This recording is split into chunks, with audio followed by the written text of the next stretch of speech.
we are making a series of documentaries all about climate change in Cornwall, how it's going to affect us here, because a lot of what we see in the media about climate change is things happening in other parts of the world, but also what we can do here and what people are doing. I think a lot of times people aren't aware of all the amazing stuff that's happening in Cornwall, so we're trying to really bring that to people's attention and excite and enthuse people.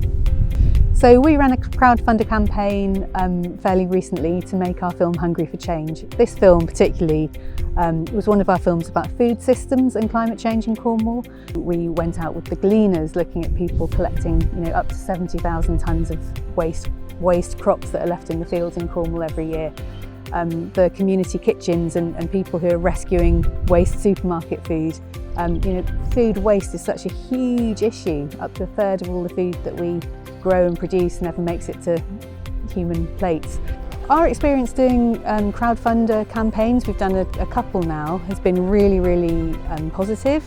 I think it's a brilliant way of being able to really reach out to a wider audience and explain what you're doing. And then those people who contribute to it really feel part of your project, and it's a very different thing to applying to some fund somewhere. It's great for community projects, it's great for people like us, because we don't necessarily tick all the boxes of what a sort of classic funder might want to fund. I'd definitely say for anybody who's working in the climate or nature or environment areas to apply for the match funding from the Climate and Nature Fund from the Council, because that was a huge chunk of what we got and it was so important, and it's just sort of great to know that our local authority is supporting us as well.